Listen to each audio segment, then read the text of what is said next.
and welcome to Killer Queens, a true crime podcast. I'm your host, Torella. And I'm your better, prettier, younger host, Tori.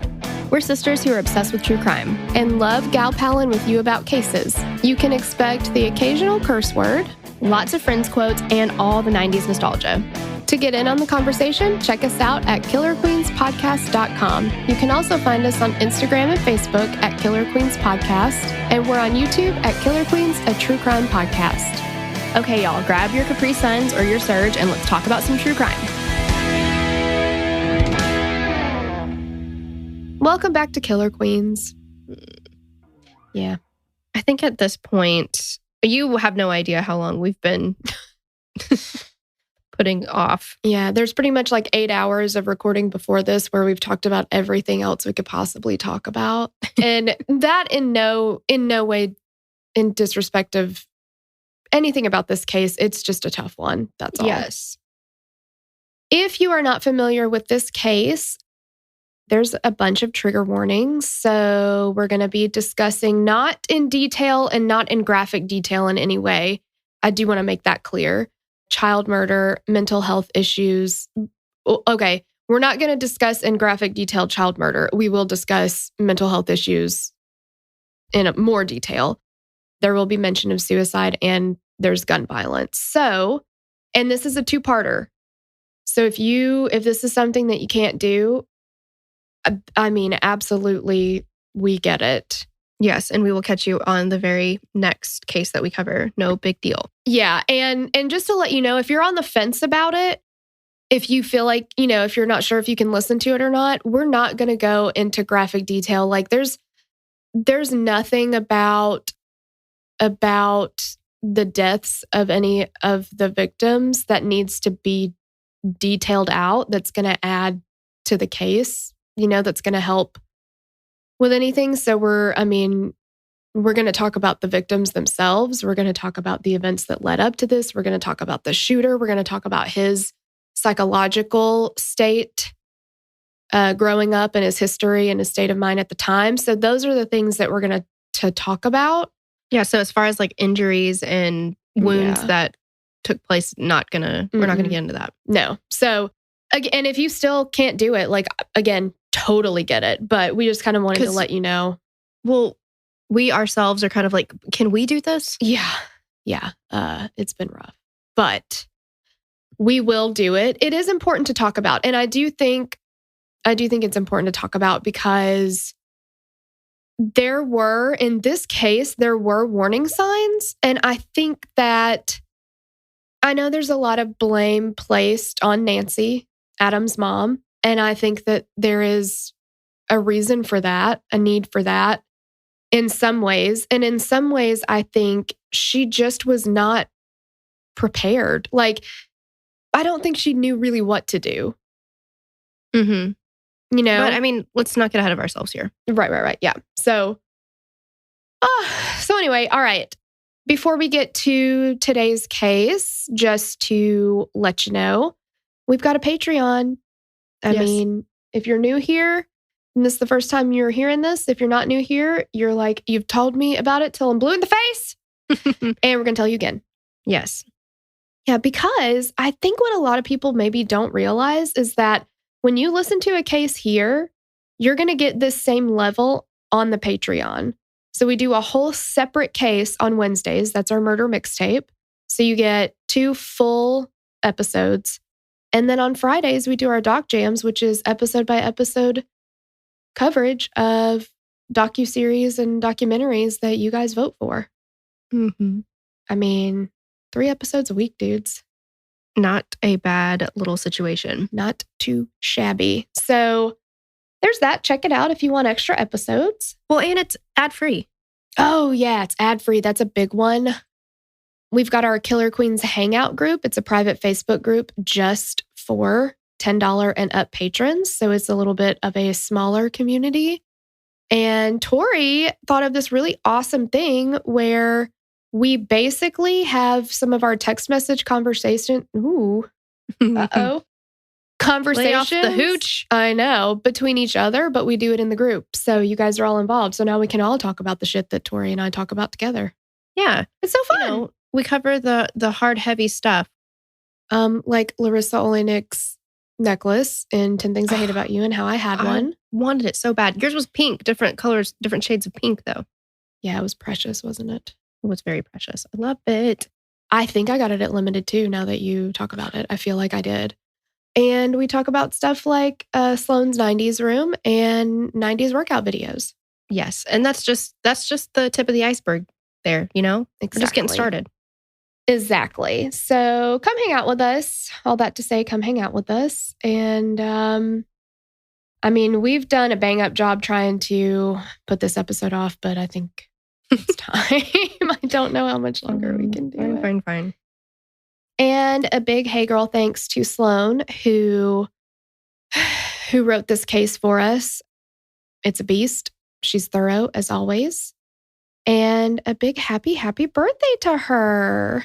Yes, we hope it is amazing. Amazing. Her birthday's tomorrow when this releases. But we love you, girl. On Friday, December 14th, 2012, this was a regular day for students and staff at Sandy Hook Elementary School. The kids were in their classrooms and just days away from Christmas break. And just like every other day, the front doors locked automatically at 9:30 a.m. This security measure was installed in 2005, and it's a typical safety measure in most schools. But today, that sadly would not be enough protection. Around this time, Principal Dawn Hawksprung and the school psychologist Mary Sherlock were in a meeting with other staff and a parent when they heard an unusual noise. And it sounded like crashes and loud bangs that sounded like gunshots. But of course, in your mind, you're like, couldn't be that. There's no way. Principal Hawksprung and Mrs. Sherlock both left the conference room to see what was going on. Mrs. Hawksprung was all of 5 feet tall, but she took absolutely no shit from anybody. Crazy things happen at schools sometimes, and these two women were used to responding, but when they left the room, followed closely by another staff member, Mrs. Hawksprung yelled to the others to stay put. She then fell to the ground, followed by Mary Sherlock. There was a shooter in the elementary school. 20-year-old Adam Lanza had blown his way through the glass windows at the main entrance and was now in the lobby of Sandy Hook Elementary School. Dressed in all black, a hat and sunglasses, and a military-style vest full of semi-automatic weapons and ammunition, Lanza would say nothing during this short but deadly ordeal. The other staff member bolted back to the conference room, but was shot in the leg and had to crawl to the room and lock the door behind her. The first 911 call came from this room, and this call is recorded at 9:35 a.m. Then, seemingly by accident, someone engaged the school-wide intercom, giving the classes a slight advantage and unfortunately allowing the rest of the school to hear everything. The entire school could hear the shots, crashing glass, and screams of pain and terror. Teacher Abby Clements, who survived, said that she and her class sat in silence and listened to 154 shots through the loudspeakers. She remembers some of her kids nervous laughing. I can't even imagine. Ugh, what do you do?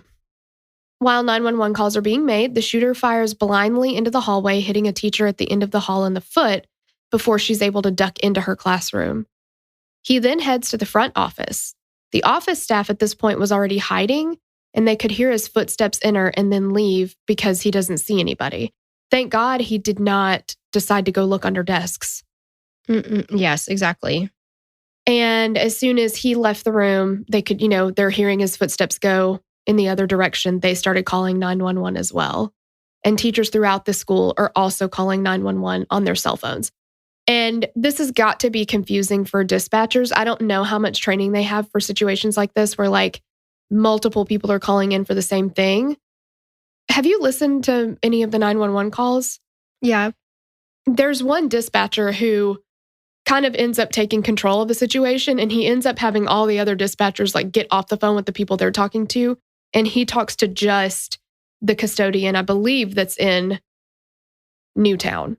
And that's where they, because it's like if you're getting information from 15 different people, I mean, it's just chaos. Yeah, definitely. But at this point, dispatchers are relaying messages to the first responders. You're going to Sandy Hook School. The caller indicates that somebody's shooting in the building. And that scene, like thinking about the office and him like walking through. Do you remember in the first American Horror Story? I forget his real name now, but because that was the one with the murder house, right? Yeah. And Violet, I think was her name in the show. Her boyfriend, I forget what his name was in that, but he was the school shooter. I don't remember. I would have to rewatch it, to be honest. Really? Yeah. You know who I'm talking about, though? The guy with the curly hair, and he's in several other ones. Evan Peters? Yes, Evan Peters. So his character in that is a school shooter. But they do, from time to time, like reenactments of the school shooting day. And at one point, he comes into the library and, there's people like huddled under tables, and you can just hear his footsteps, and it's dead silence everywhere else. It's just everybody's trying not to draw attention. And I don't know, it just reminded me of that and like gave me chills. To me, they did a good job with that scene because it freaked me the fuck out. Like, I cannot imagine. Yeah. Hearing the loud crashing, another staff member headed toward the sound. When she got closer to the lobby, she saw bullet holes and smelled the smoke from the gunpowder. She shuffled backwards and called 911 while sending staff and children into classrooms and locking doors. She stayed on the phone with the 911 operator throughout the ordeal and until police arrived. The shooter fired more shots in the hallway and then made his way to the classrooms. The rest of the incident is known vaguely through crime scene analysis and forensic evidence with help from some survivors. The first classroom, which is classroom 12, had construction paper covering the window from a previous lockdown drill. This seems to be the only reason the shooter passed by this classroom, walking another 20 to 40 feet to another classroom door. And I mean, that's another thing. We're never going to know why he went down this hallway. Right. Why it was here that he turned, why he passed that first thing. But the idea is that he couldn't see people inside that room. So it didn't even register to him or something. Yeah. And unfortunately, the classroom doors were only able to be locked with a key from the outside. So the teachers were unable to lock Lanza out of the classrooms. Oh, that's so crazy. That is so scary. I know, that's so scary. I need to write that down to ask because Ben's getting ready to start kindergarten. And that's a concern. When I went to do the tour of the school, just to check it out, the woman who was doing the tour with me would open a kindergarten classroom door so I could see inside, see what it looked like and stuff. And she said, these doors are normally locked. I just have them unlocked right now for this tour. But I want to know if they lock from the inside or the outside. Yeah. It's not known which classroom he entered first, but Lanza would enter classrooms 8 and 10. They're side by side. In the hallway, classroom 10 was the second classroom and 8 was the third. The windows in the doors to classrooms 8 and 10 were not covered like the first class. Adam was able to see inside. He could see people moving around. He didn't have to open the door to find that. They couldn't lock it. And he didn't have to force his way in. He could just open the door. Once in the classrooms, Lanza shot at everyone inside. In classroom 10, he shot 27-year-old first grade teacher Victoria Soto and 52-year-old behavioral therapist Anne Marie Murphy and 5 more first graders. 11 other students escaped or hid. In classroom 8, Lanza shot 30-year-old substitute teacher Lauren Russo and 29-year-old behavioral therapist Rachel Davino, as well as 15 first grade students. Only 1 student survived in this class. First responders arrived on the scene in less than 4 minutes after the first call, but by then the damage was done.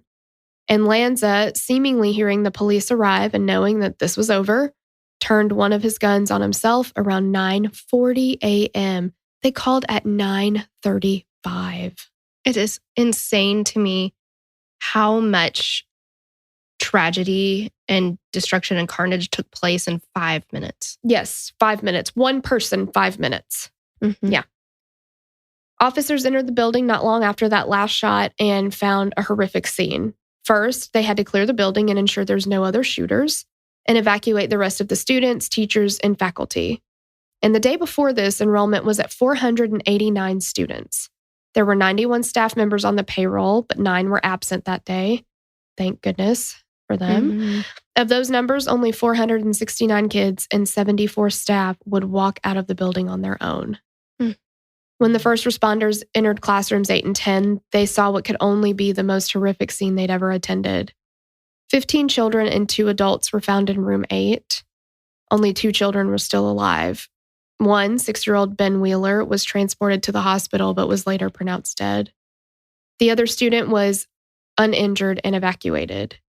Uninjured physically. I cannot imagine what this child is going through still today. Emotionally, yes. Right. In room 10, 2 more adults and 5 children were shot. Ms. Victoria Soto had been found near her keys as though trying to lock or unlock something as a protective measure. Mrs. Anne Marie Murphy, the aide in that class, was found partly covering the little body of 6-year-old Dylan Hockley. Only one of the children shot was alive as well, but was also pronounced dead at the hospital. 9 other children had run out of the room, and police found 2 more children uninjured and hiding in the bathroom. Only 12 students escaped from both classrooms. The body of Adam Lanza was also in room 10 with a self-inflicted gunshot wound to his head. He was dressed in a pale green military-style vest over his all-black clothing. He had a black short-sleeved polo shirt over a black tee, black cargo pants, black socks, black canvas belt, black shoes, and black fingerless gloves. Sounds like a Satan worshiper to me. Exactly right. Yeah. If this was the 90s, that's what parents would say. He had originally had on a black hat and sunglasses as well. The shooter had an empty drop holster strapped to his right thigh. Adam also had yellow earplugs in his ears. He had a 6-hour P226 9mm semi-automatic pistol. I don't know if I'm saying all that right. And ammunition on his body and a Glock 20 10mm pistol nearby that was jammed. This had been the gun he used to commit suicide. And just to note, we don't say commit suicide anymore, but he committed murder and then he committed suicide. Yeah. We don't really care about being PC when it comes to talking about him. You know what I'm saying? Like, we're not afraid of hurting his feelings. Yeah, he was out to commit a horrific, violent act, and then he ended his own life. I mean, that's just it. If anybody is deserving of having that said, he definitely did. Yeah. We understand why we don't want to say that because we don't want to stigmatize depression, mental illness, things like that. That's not this. It's just not. I just can't with him. Also nearby was a Bushmaster semi-automatic rifle that he had used from the beginning of his rampage until his suicide. He had 253 live rounds left on his person. Students in classrooms 6 and 12 were found with their teachers in the bathrooms, and these doors did lock from the inside. Officers had to act as though there might be more than one person doing the shooting, so multiple innocent people were detained until they were checked out because making sure an active shooter was stopped was the first priority. And again, with that much damage in that short amount of time, I could completely understand thinking that there's more than one shooter active. After they clear everything, they secure everything, then they can focus on locating victims and getting them help, evacuating everybody else safely from the school. But first, you have to make sure that that threat is over. And I know that some of the people that got detained, or one person at least, was a parent who had, I think, gotten there to work on a project with a classroom or something. And he could hear the shooting and he ran around to the side of the building to look in the classroom window that was his child's. Mm-hmm. And I believe he was wearing like cargo pants and a black shirt or something. And he could hear shooting, and then he sees cops coming up. And some of the cops, I mean, they dispatched everybody they could immediately. So some of these cops were in plain clothes because they weren't even on duty. They were just trying to get everybody over there, I guess. And this guy, not knowing what's going on, he thought maybe one of the cops running towards him was the shooter. So he took off running, and they ended up detaining him. And it was just this like big misunderstanding, basically. But it's very easy to understand why you might confuse. Just the whole situation is absolute fucking chaos. Mm-hmm. All the way around. So scary. The rest of the students and staff had hidden wherever they were at the time. Some were in closets and bathrooms, and teachers had been doing whatever they could to keep the children calm and silent. Kids were reading and coloring or drawing, but others were just sitting in complete silence. Some people were able to escape the school altogether and headed to nearby houses and hopped in cars with parents on their way to school or even strangers. I mean, at this point, that's probably the only time you can say hitchhiking is probably safer than what you're doing. Yeah, exactly. Just do what you got to do. Yeah, it's so scary. Gene Rosen was a neighbor of the school, as was his brother. The two men were on the phone with Gene's brother when he said he had to go because there were kids on his lawn. Gene got to his brother's house to find the kids crying, but also very quiet. They were out of breath from running, and then the boys just started talking. Gene said that the boys said, "We can't go back. We can't go back to that school because we don't have a teacher." Like, how heartbreaking is that? Mm-hmm. Only after all that was done could they deal with collecting evidence and treating the school as a crime scene. At some point, Adam's 2010 black Honda Civic was secured as it was parked in front of the school next to the no parking zone. There was another weapon, an Ismash Saiga? I don't know. 12-gauge semi-automatic shotgun with 2 magazines with 27 rounds in the passenger seat of the car that was stored in the trunk for safekeeping. The registration showed the police that the car was actually registered to Nancy Lanza, which is Adam's mom. When they discovered the registration with the address of the Lanza home, officers headed to the house at 36 Yogananda Street. That's a fun street name. They evacuated the neighbors, and the ATF utilized a robot to clear the first floor of the house, ensuring they weren't walking into a trap. They eventually entered the house to finish their investigation. On the second floor, in the bed in the master bedroom, they found the body of 52-year-old Nancy Lanza. She'd been shot 4 times in the head. Adam had shot and killed his mother before moving his violence to the school. Oh, geez. Okay, so let's talk about Lanza and how we got here. Okay. Adam Lanza was born on April 22nd, 1992 in New Hampshire. He was the second child of Peter and Nancy Lanza. His older brother, Ryan, was born 4 years before him. Nancy and Peter Lanza married in 1981, and later, after the boys were born and a little older, the family moved to 36 Yogananda Street in the Sandy Hook area of Newtown, Connecticut, reportedly because the schools were better. Adam was 6 years old, and Ryan was 10 when they moved in 1998. By this time, Adam had already begun demonstrating social and emotional challenges, as well as difficulties with sensory communication and other developmental delays. Adam was referred to special education services by age 2 and was seen by the Birth to 3 intervention program in New Hampshire. His social/emotional delays, repetitive behaviors, and his sensory deficits were present throughout the rest of his life in varying degrees.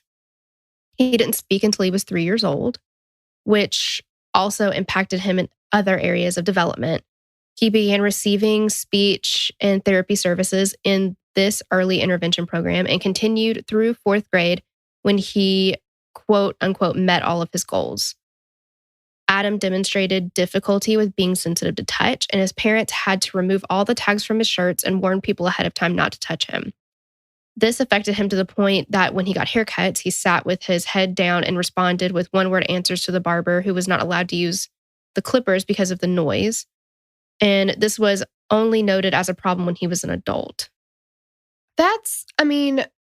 You can attest to this. There's plenty of kids who have a hard time with the clippers. Oh, definitely. And there are tons of kids who have a touch of sensory sensitivity, I guess. Like, I've got one kid in particular that I'm thinking of that he has to bring a separate t-shirt when he comes to get his haircut. So he has to change out of it immediately. He doesn't like the cape to be too tight, resulting in hair falling on his neck, but then he freaks out when hair's on his neck. Right. We have to lint roll everything. Like, we have to take multiple breaks. It's a whole thing. Yeah. And that's like, and he's 8. Yeah. Yeah. So that's kind of getting into, I don't know. I mean, like toddlers are weird about stuff. Little kids are weird about stuff. We're talking about Adam still doing this at 20 years old. Mm-hmm. He won't speak to the barber. He won't look at him. There's just... Now, does that indicate violence in any way? No, we're not saying that if you have a child with sensory issues, there's anything to worry about. Well, but I mean, he's kind of, one might think that a child would outgrow this at some point, but he's still very, very much how would you call it? Like, his sensory issues have not gotten any better, it doesn't seem like. Right. He's still delayed. Mm-hmm. I don't know. By the time they moved to Connecticut, Adam had been diagnosed with sensory processing disorder, which used to be called sensory integration disorder, and is still not a medical diagnosis. It is considered a controversial condition. People with this disorder are reportedly overly sensitive to touch, sound, smells, light, and tastes. They can also be underreactive and not feel pain or extremes in temperatures the same way that neurotypical children do. They can be exceptionally clumsy and often have weakness or delay in the development of gross and fine motor skills.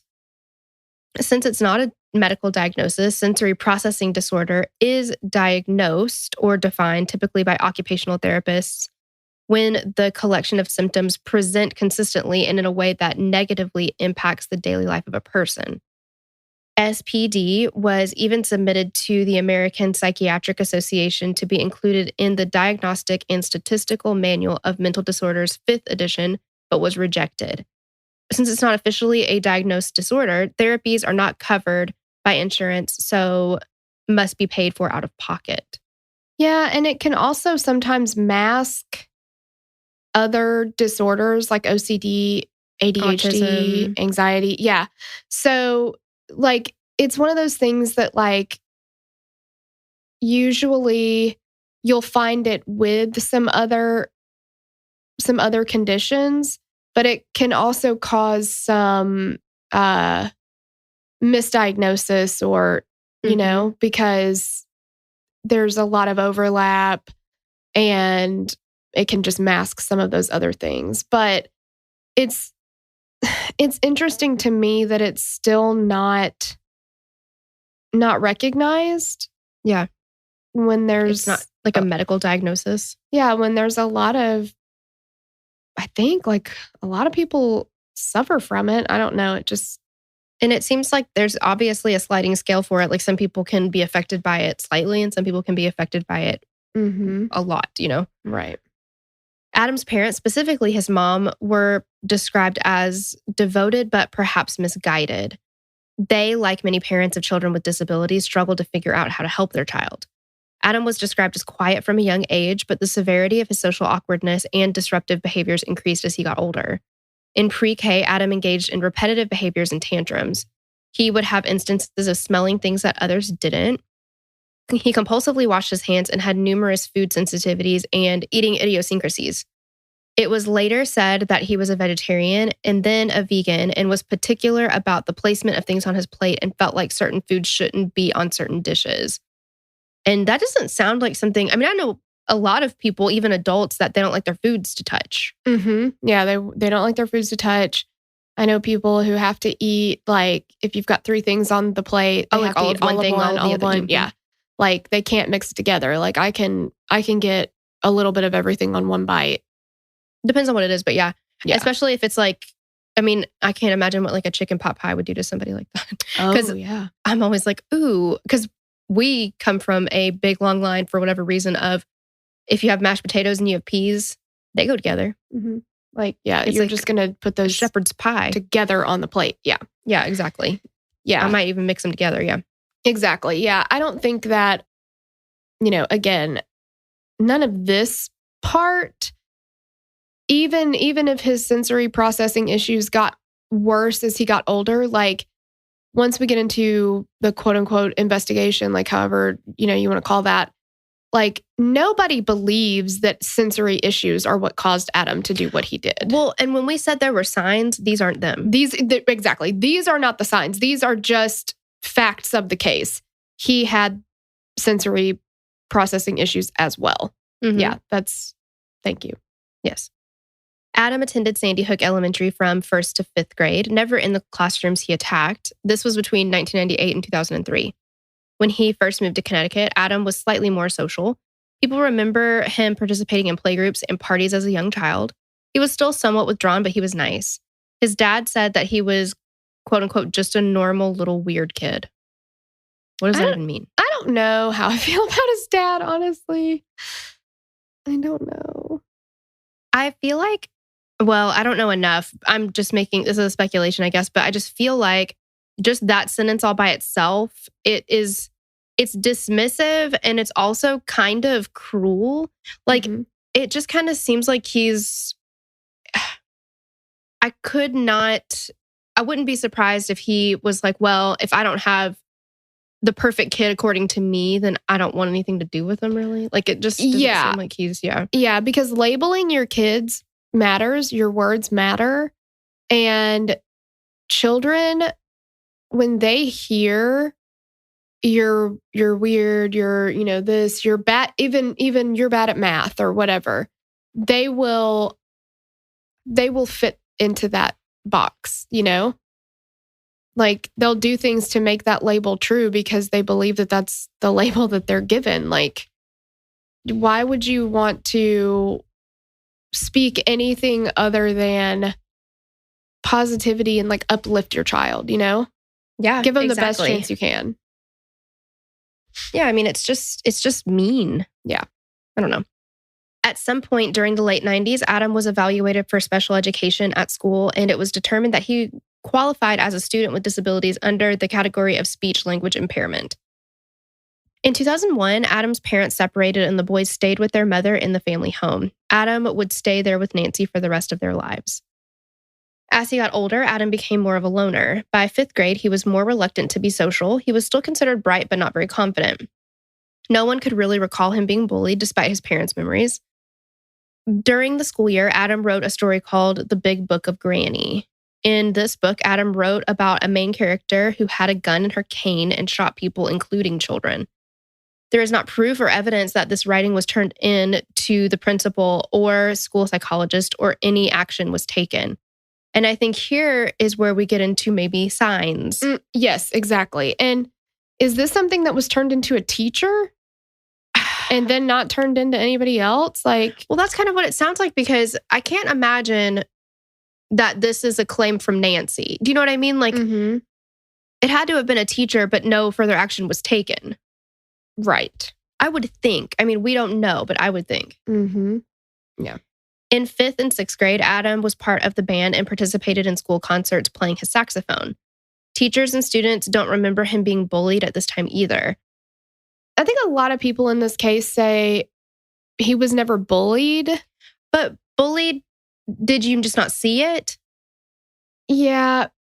Well, and the thing is, unfortunately, the way that school children are, if you're different, you're an easy target. Yeah, and he was very small. He had things that made it difficult for him to integrate with the rest of the school kids. And like you said, anything that's different is a target. And maybe teachers didn't see outright bullying. Maybe they didn't see anything where people were coming over and pushing him down or anything like that. But never being spoken to, never being sat with, that, I guess you don't have to be like, it doesn't have to be like an after school special version of what a bully looks like to feel bullied at school. Right. I mean, exclusion could feel like bullying. Yeah. Yeah. So, I think that a lot of other people say, yeah, I never really remembered him being bullied. And at the same time, it's like, well, he didn't talk to anybody. So what are you expecting? He would have told you that? Exactly. Like this is a child who doesn't talk to anybody. He's not going to come home and say, I had a really hard day today. I got bullied at school. Exactly. He was an average student in 6th grade, achieving A's and B's and turning in his homework consistently. He wasn't a troublemaker, and no one, even doctors, thought of him as violent. Again, I have to refer back to that short story that he wrote. I mean, yeah. And that's not all, later they find all these, there's drawings, there's, all kinds of things. At some point, this is where, well, that and her ownership of the guns that she had and access to them. But as far as signs and growing up, that's where I put more fault with Nancy. That if your child is drawing things and he has them all in his room, you need to look through, she should have found a lot of this. We're going to get into that. So you put a pin in that. Just saying. I know, but you're getting ahead of yourself here. He was still quiet in middle school and shy, but he participated in class and listened to the lessons. He was remembered as respectful and cooperative, but didn't seem to have any extreme emotions one way or the other. He wasn't super happy or excited, but similarly wasn't sad or angry. They recalled him as neutral. And I feel like that's a bad sign. I feel like that's a cry for help. Right. Yeah. Because that reminds me a lot of, you know, how they say, like in marriage, how dangerous indifference is. Mm-hmm. Because it's a deterioration. And if you stop fighting with each other and you stop caring and all this stuff, like you check out. Adam was completely checked out, which developmentally means he's not developing attachments to other people. Mm-hmm. So how is he going to develop empathy? Right, absolutely. He didn't even have attachments to his own family. So no, maybe he wasn't going around doing overtly violent acts. But when you don't have a regard for human life or empathy for other people or attachments to anybody else in the world, you don't think twice to put a gun to your mom's head and shoot her as she sleeps. Exactly. Yeah. It's dangerous. Mm-hmm. He was considered intelligent, but normally intelligent in 7th grade. There are very differing opinions about Adam's intelligence. Sometimes he was referred to as above average intelligence, and other times he was described as below average, and still other times he was just average. In 7th grade, he was more antisocial and barely spoke to anyone, and his classroom participation was non-existent now. His writings were only about battles and war, not unlike other boys, but his were at a whole other level of disturbing. Yeah, we're talking about involving children. We're talking about, it's so much more gruesome and violent and inappropriate. Yeah, what he did. Yeah, because you think of little boys, young boys, 7th grade boys. They're into, battles and wars and, all kinds of stuff. Like that's normal. But if you've got a 7th grade boy writing, drawing things of people being dead, people being dead, himself being dead, like this isn't like I'm drawing a war scene and these are just soldiers and it's like it's just different. Around this time in 2005, Adam was diagnosed with Asperger's syndrome on the autism spectrum, but there's no information who actually diagnosed him. However, Asperger's, Rett syndrome, pervasive developmental disorder not otherwise specified, and autistic disorder are no longer diagnoses in the DSM-V, and now people are diagnosed with autism spectrum disorder, and there are tiered levels of functionality. It's all on one spectrum with no distinction in different names. Kids are usually diagnosed with ASD around the age of 2 or 3, but other children, adolescents, and even adults can be diagnosed with ASD. It's more difficult to diagnose as people get older because many of the symptoms are similar to anxiety, ADHD, OCD, and even other mental illnesses like schizophrenia. Kind of like what we talked about earlier, but, a little different. When he began his decline around 7th grade, Nancy withdrew Adam from public school and enrolled him in Catholic school, but not for a long time. It was reported that she did this because he was being bullied, but there are numerous reports that he wasn't actually being bullied. But again, like we talked about, I am more likely to lean towards him being bullied. Yeah. And I mean, we don't like to make fun of the way people look and anything like that. But again, I'm saying I've been in school. I know how school kids are. I don't see him not being bullied. I just don't. And it's so unfortunate and there's no reason for it, but we know how kids are. Exactly. Yeah. It's just kind of how it goes. And so Sloan wrote this episode and she is a teacher and her specialty is in special education services. And she made a note that I thought was interesting. She said that she doesn't really think that his autism spectrum disorder diagnosis is totally correct. She said she thinks he was probably suffering from some other mental illness that caused his symptoms because what she said is children with autism don't typically deteriorate the way that Adam did. Like of course you can suffer from depression and anxiety, but they don't typically go from being a fairly social child to a completely reclusive adult. And she said one of the classic Asperger's symptoms is that they think everyone is their friend. They have social skills, they're just not appropriately social.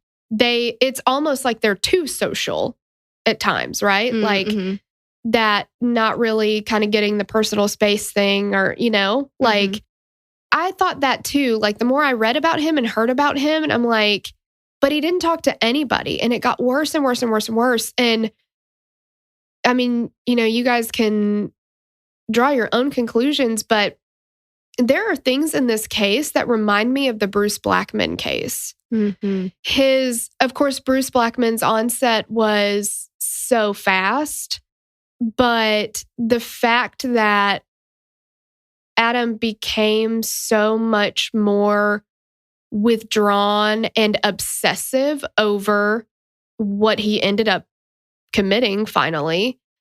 And just, I don't know, I feel like there was some psychosis in there or some other type of mental illness. I'm worried that if, parents look into this and they're like, oh my God, my child is autistic, like that is not, Adam Lanza is not what that means. Like that would be very scary, I think, to think about. And if he did, if he was autistic in addition to some of these other things, maybe, but he's got some very, very severe mental, like a break with reality or something, psychosis, schizophrenia. I don't know what he's got going on, but and we'll never know, because he's never been properly diagnosed. But I thought her point there where, it's not like you have a child who struggles socially and then kind of just goes downhill the way that Adam did. I don't think that that's the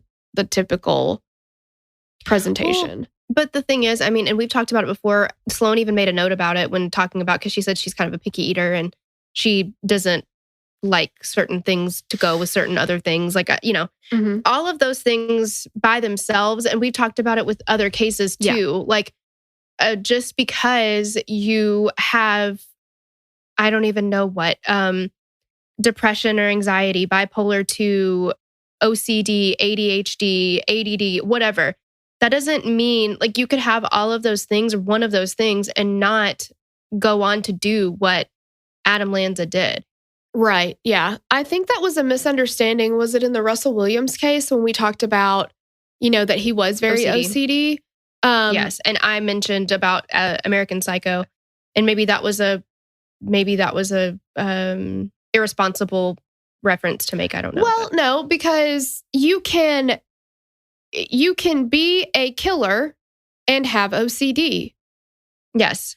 But that doesn't mean that every person with OCD is a killer. Right. It's just that in that case, in the Russell Williams case, that was a fact. And I think the way that you stated it in this case, that like there were I don't think we talked about like signs with Russell Williams or anything, but like in this case, there were signs, and then we started talking about this stuff, and you're like, these are not the signs. These are just things that are true of his upbringing. The other things, the violent drawings, the violent stories that he's writing, the intense research into serial killers, the way that he is doing it, those are the signs. We're not talking about the other stuff. Right, because that would be the same thing as us being like, we had blonde hair and blue eyes. That's the reason why he killed. No, that's not. Like, well, no, we're both fucked. Yeah, exactly. Yeah. So, yeah, we just really want to get that point across. That's not what we're doing here. 100%. So then he entered high school at Newtown High School, and he struggled with the level of noise and confusion during class switches. And that ended up being really upsetting for Adam. Instead of PE, Adam did a journaling assignment. Adam's social skills were almost non-existent by this point, and he was not willing to talk. He didn't demonstrate any violent behaviors, but when he would melt down, it would focus on himself. Sometimes these meltdowns would last for about 15 minutes and require that Nancy be called to come to the school. Yeah, and I think at one point he actually had to go to the hospital. He had such a bad anxiety attack, and his anxiety was about going to school, like those class changes and things like that. I think he carried a briefcase for a while and kind of used that as a buffer so people didn't touch him in the hallways, just trying to keep distance from people. But he struggled a lot with that. Yikes. He began a modified school program where he would take some classes at Newtown Elementary and the others through Western Connecticut State University. He was in the special education classes in Newtown High School. Adam wore the same clothing on repeat and would pull his sleeves over his hands to touch things. His advisor reportedly looked out for him and tried to help him, but again, it was reported that Adam wasn't bullied. In 2006, Adam's overall IQ was evaluated and determined that he had an average intelligence with no learning disabilities. However, the testing elements that required him to touch things couldn't be completed. This could have changed the outcome of his overall IQ. Yeah, and it couldn't be completed because he wouldn't complete it. Like he just simply wouldn't touch anything, which surprises me a little bit because I would think that if he has such a strong aversion to touching anything to complete this test, then wouldn't that factor into your score? Well, somehow, wouldn't it be like inconclusive at that point?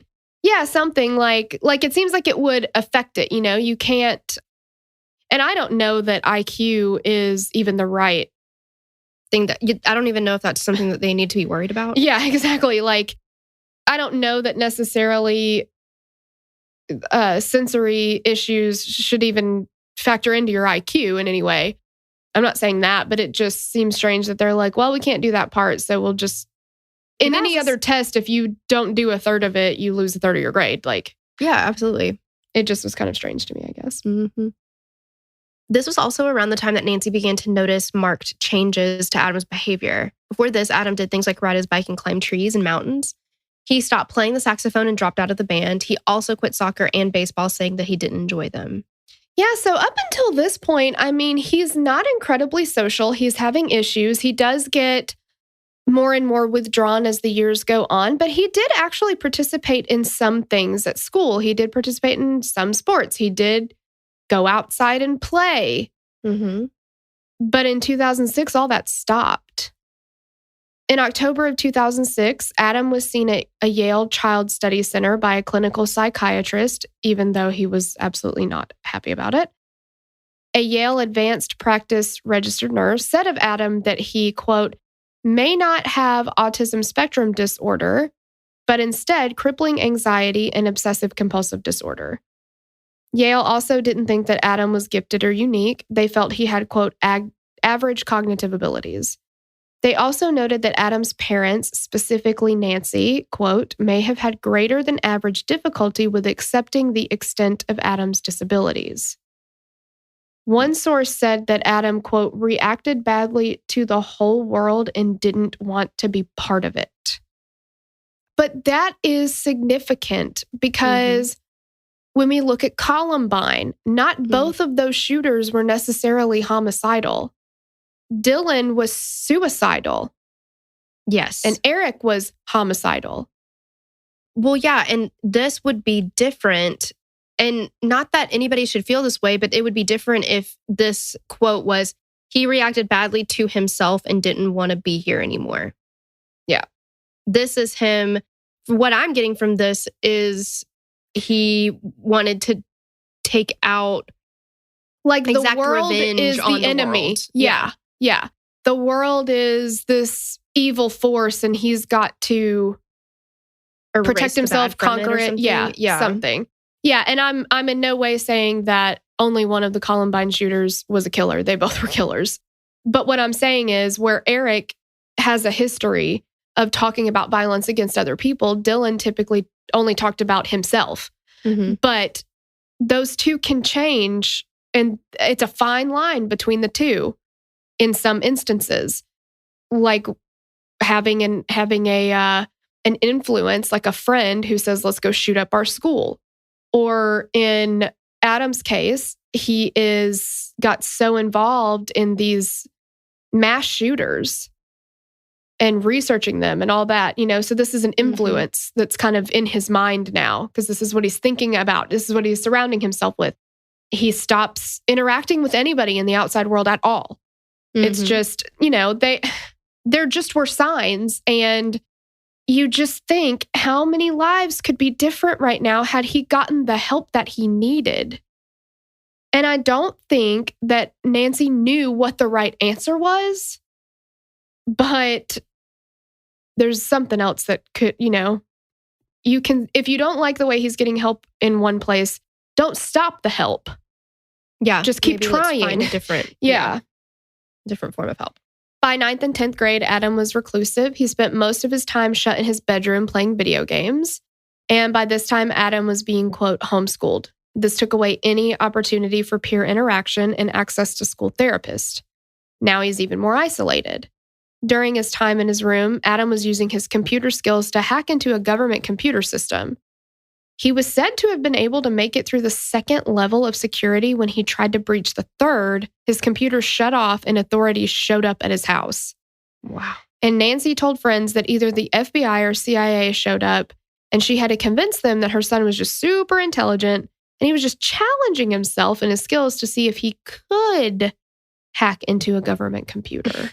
Yeah, but the thing is, he did try to. Yeah, And she said the authorities told her that if he's that smart, he could have a job with them someday. Like, what a cool kid. Yeah, I don't know about that. Like, I'm pretty sure they were like, don't fucking do that.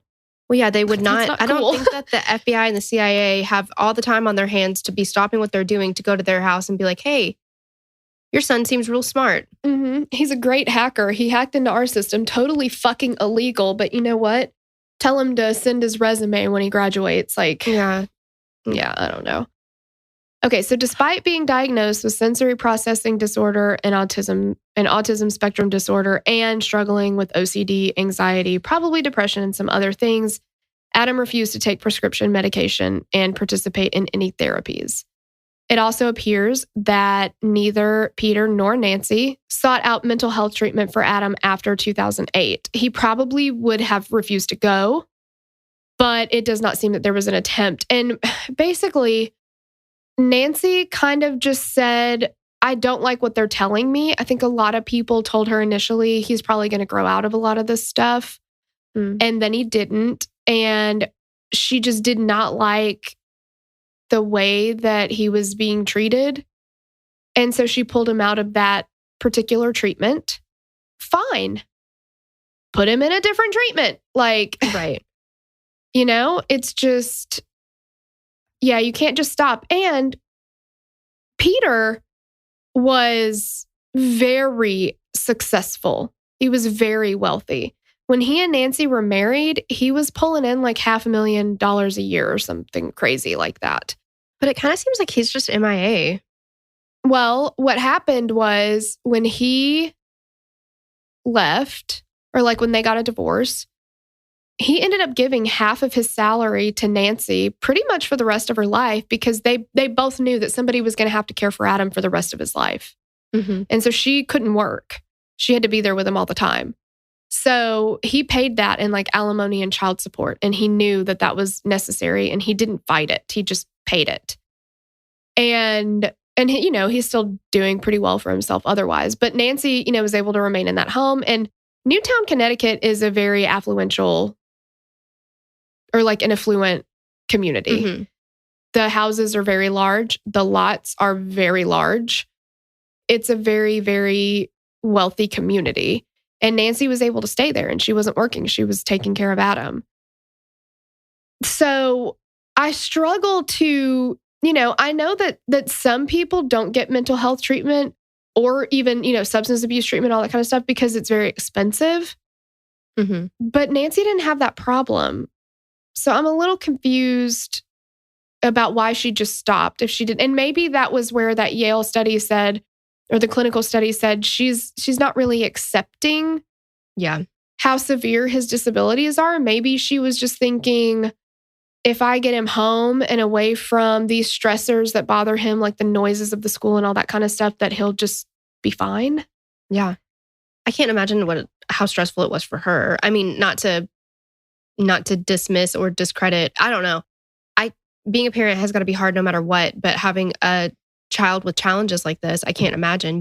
There's no handbook for it. Right. Yeah. There's no handbook for it. And she essentially had to give up her life as she knew it, because now she's got this child that is struggling and she's got to take care of him. And he certainly wasn't appreciative of it. He didn't treat her very well. He never talked to her. It's just like, it's all this stuff. But after his older brother moved out, I guess went to college, moved out, whatever. And then Peter started dating again. And then he got married. Adam completely cut ties with him, would no longer speak to him at all. Oh, wow. So, and he wouldn't talk to his older brother either. So towards the end, from what I understand, it was Adam's choice to halt communication with them.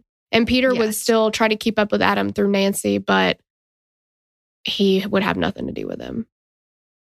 Nancy had books on autism in the house and mentioned to friends that Adam was unable to make eye contact. He had a sensitivity to light and couldn't stand to be touched, but had not confided in friends that Adam had this ASD diagnosis until the last couple of years. Adam did also have multiple perseverative behaviors he engaged in daily or multiple times daily, like hand washing, but he also changed his clothes multiple times a day, creating a great deal of laundry for Nancy. And again, he had this like that self-made uniform, he wore the same clothes all the time. But I guess he had like 1 million of them because he would just change many times a day. Steve Jobs, yeah. Yeah. And it was just like always the same outfit, but just multiple. Yeah. But I mean, okay, so Nancy's doing a ton of laundry. Well, that's not a problem for Adam. I mean, he doesn't have to do it. Yeah. Nancy took care of Adam's every need and want. She did his laundry. She cooked his food. She paid for his video games. She bought him a car. She did whatever it was that he wanted, gave him whatever it was that he needed. Adam only briefly had a job one summer fixing computers, but otherwise he never held down a job. Nancy did his shopping. She did chores, but she was never allowed in his room. That's... Who's running that house? Yeah, I dare my kids to be like, you can't come in my room. I'm like, bitch, I will take that door off the hinges. Exactly. Like, no, I'm definitely going to go in your, like, and because it's important to give children their own privacy too. But again, like we talked about, there's so many things she could have found, Nancy apparently once asked Adam if he'd be sad if something ever happened to her. And he said, no. I cannot believe that. Okay. Nancy and Peter's divorce became official in 2009.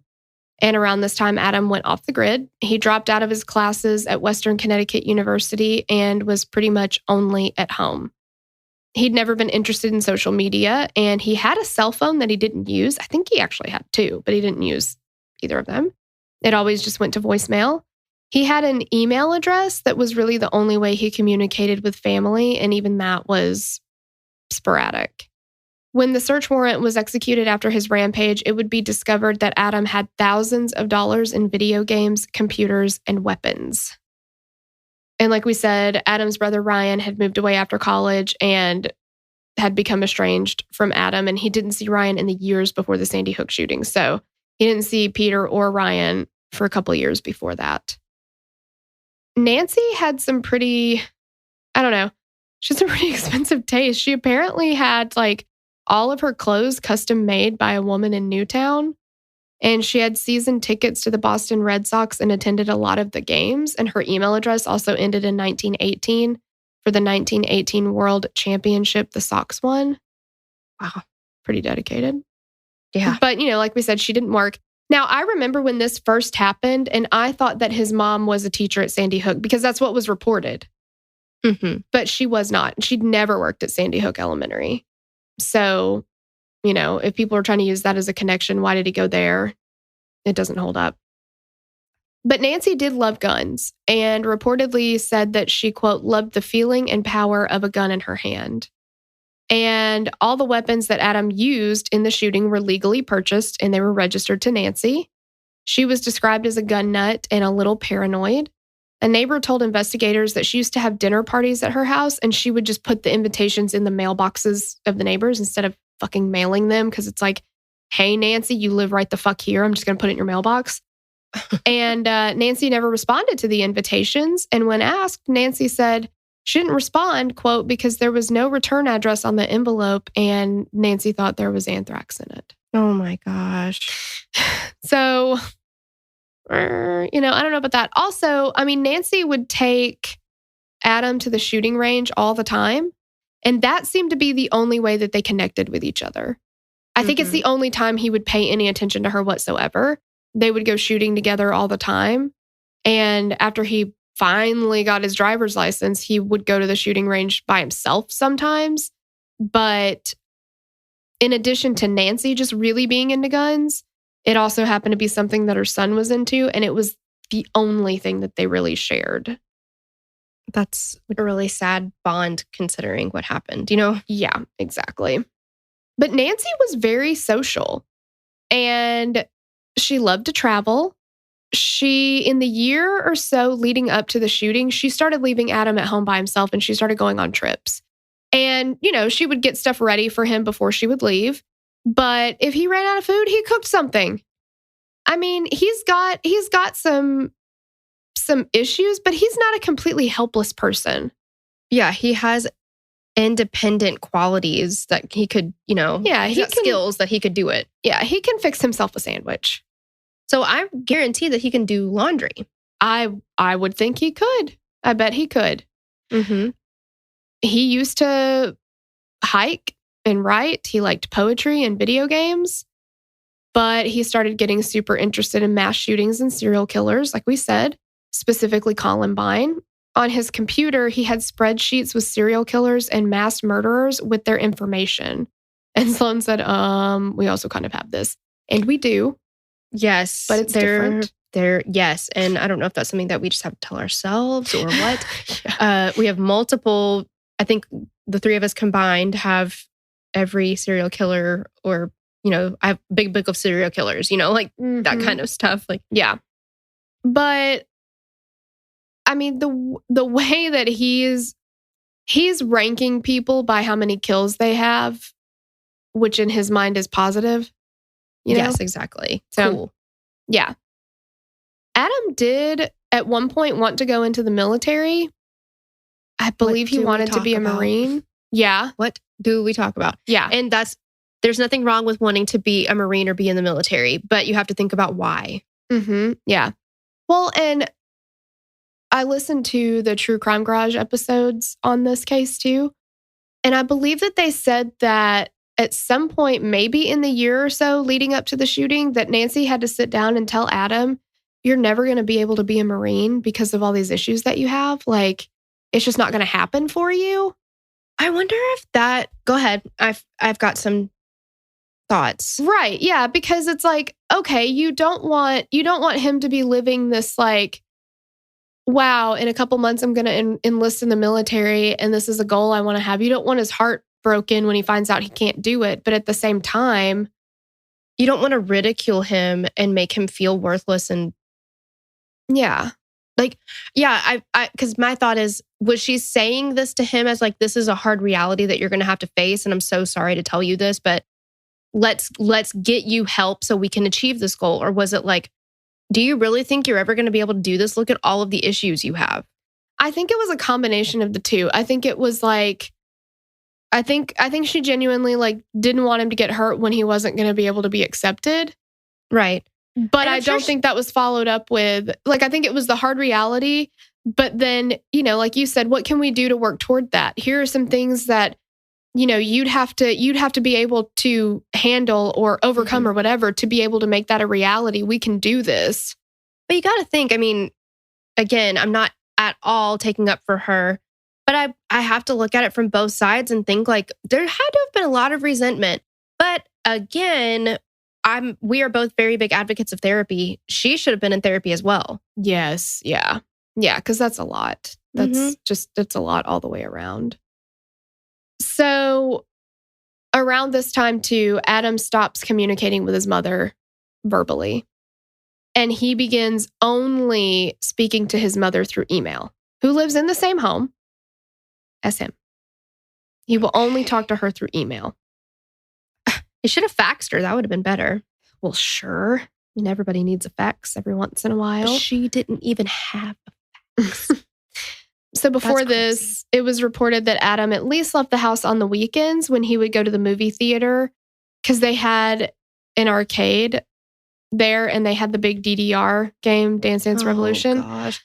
This guy is like, I know exactly this kid. Uh-huh. Do you know what I mean? Yeah. He would go up there and play DDR for hours and hours, like 4 to 10 hours. Exercise. That game is hard. It's very hard. Yeah. At least he's getting out and he's doing something. But, again, all of that stopped. In the 3 months leading up to the shootings, I don't know that he left the basement. Okay. It's not, I know that movies draw from real life, but it reminds me a lot of the Amityville Horror. Mm-hmm. Yeah, that's what I'm saying. That because that's the Amityville Horror draws a lot on the DeFeo case, which is similar to the Bruce Blackman case. It's like, you know what I mean? It's this isolation. It's this, there's a lot going on. Complete distance from everything else. Including reality. Yes. Yeah. And at this point, so Adam's dad has remarried.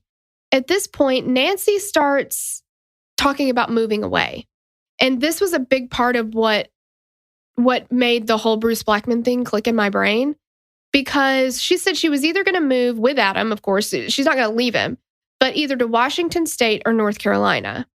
And she said that they would buy an RV that they could live in while the house was up for sale and then use that to drive to their new home wherever they lived.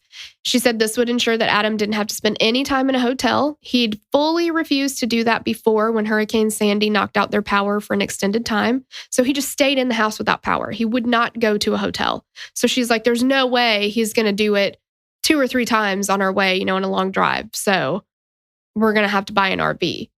She told her friend that initially she talked to Adam about this and said, which one do you want? Do you want Washington or do you want North Carolina? And he said, Washington.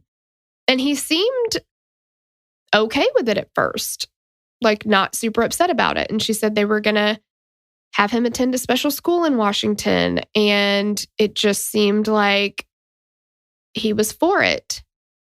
But what I wonder is because in the Bruce Blackman case, at one point, towards the end there, he goes to that other school, that mill work school or whatever it was that he was supposed to go to, that his dad had enrolled him in and, it was time for him to go.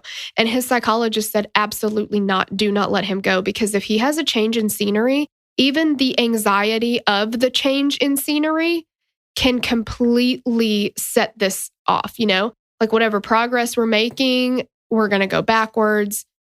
He can't handle that right now, right? He's in such a fragile state that a change like that could completely crumble him. And I wonder if that set something into motion for him. Well, yeah, it's amazing to me, like something that it would be probably a traumatic or a stressful situation for anybody else is such a big moment where it just creates this complete break with reality or this complete, I don't know. I can't even think of anything else to say about it, but yeah. Yeah, I just wonder. I mean, again, these are things that we're never going to know, but it just that's a big life change. Adam is now very attached to this home in particular. Well, and to his routine there. I mean, he does. Yeah. So I wonder if that set something, caused that like final break, something like that. I'd be surprised, yeah. But that's part 1, dudes. Part 2, we're going to go over the planning, kind of like what they found as they went through the search warrants and things like that. And we're also going to discuss each victim. And bring your Kleenex or tissues or whatever, because it's going to be a rough one. But if you want to get part 2 immediately, go on ahead and join the Patreon. It's there waiting for you. Otherwise, we'll catch you next week. Yes, thank you so much for listening. Bye. Bye. Okay, you guys, before we go, we have some new patrons to thank. Yay. Thank you so much to Stacy, Thank you to Aaron, Bree, Annie Mitchell, Ashley Lynn, Tiffany Walford, Bree Peterson, Carly Cox, Kayla Nicole, Gemma Scarman, Isabella Ziegler, Chelsea Jane Hecker, V. Arrow, Shanda Shepard, Wendy Jackson, Stacy Foxy, Tavana Bolding, Kimberly Taylor, Paige Alexi, Kimberly Murtaugh, Beth Turner, Lupita Ramirez, Courtney McCutcheon, Rebecca Hatcher, Cassie Norrish, Remington Alexis Grass, Sarah M., Mary Payton, Heather Allison Smith, Tessa Messias, Katie Barney, Dawn Hewitt, Cassandra Perez, Caitlin Milner, Ariel Du Bois, Lydia, Kara T., Danielle Graham, Casey Duncan, Brooke Brooks, Aaron Martin, Jessica Johnson, Bonnie, Jessica Rorschach, Aiden C., Jennifer Brooks, Jocelyn, Oksana Mallet, Amy Basil, Kelly Randerson. Valeria Zuniga. Oh my God. Hey, girl. Thanks. Thank you so much. We appreciate you guys so much. Love you. Love you. Bye. We'd love to hear your thoughts on this case. Connect with us on Instagram or Facebook to continue the conversation. Thanks for listening, and we will meet you back here next week. Bye. The theme song for the show is created and composed by Stephen Toby. You can find more of Stephen's work on SoundCloud. Our logo was created by Sloan Williams of Sophisticated Crayon. You can find more of her work on Etsy. Visit us at killerqueenspodcast.com for merch and other info about the show.